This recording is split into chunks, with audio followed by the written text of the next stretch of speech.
Paolo Avellino nagselos kay Piolo Pascual at Kim Chiu, masama ang tingin. Sa kasalukuyan, mainit na pinag-uusapan sa social media at iba pang mga platform ang umano'y pagmamasid ni Paolo Avellino kay Kim Chiu sa kanilang pagtatanghal sa Asap Natin To na ginanap sa California. Nagkaroon ng mga behind-the-scenes na larawan at video na lumabas kamakailan lamang, na nagbigay diin sa mga detalye ng rehearsal ng kanilang pagtatanghal.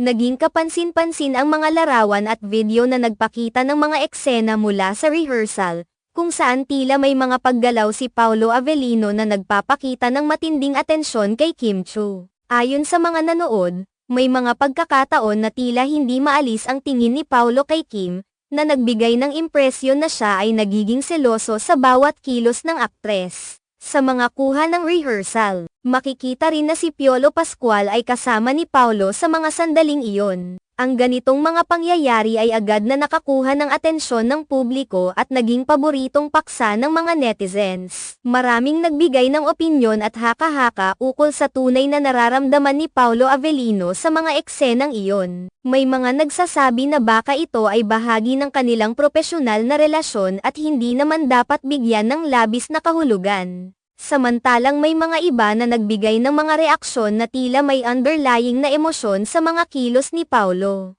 Hindi may kakaila na ang paglabas ng mga ganitong uri ng behind-the-scenes na material ay nagiging sanhi ng iba't ibang interpretasyon mula sa publiko. Ang bawat kilos ng mga sikat na personalidad ay masusing binabantayan at pinoproseso ng mga tagahanga at netizens. Sa ganitong mga pagkakataon, ang maliit na detalye ay maaaring magdulot ng malaking reaksyon. Kasama si Piolo Pascual sa mga eksenang iyon, ang presensya niya ay tila nagbigay ng karagdagang detalye sa mga obserbasyon. Ang pagiging malapit ni Piolo kay Paolo sa mga sandaling iyon ay nagbigay daan para sa iba pang opinyon na maaaring may iba pang dahilan sa likod ng pagiging mapanuri ni Paolo. Ang pagiging kasali ni Piolo sa mga eksena ay naging sanhi ng higit pang pagkakakuryos sa mga sitwasyon na nangyari sa rehearsal. Sa ganitong uri ng mga insidente, mahalaga na laging isaisip ang propesyonal na aspeto ng bawat aktor. Maaaring ang mga galaw at reaksyon ay bahagi lamang ng kanilang trabaho at walang masyadong kahulugan sa kanilang personal na buhay. Sa kabila ng mga haka-haka at opinyon, dapat na magbigay tayo ng respeto sa kanilang mga propesyonal na tungkulin at personal na espasyo.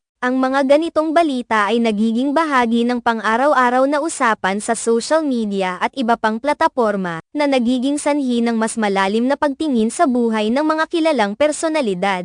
Ang mga netizens ay patuloy na nagmamasid at nag-oobserba, kaya't ang mga simpleng detalye ay maaaring magdulot ng malaking reaksyon. Sa huli, ang mga ganitong isyu ay nagsisilbing paalala ng kapangyarihan ng social media sa pagbuo ng opinyon at pag-usapan ang buhay ng mga kilalang tao sa ating lipunan.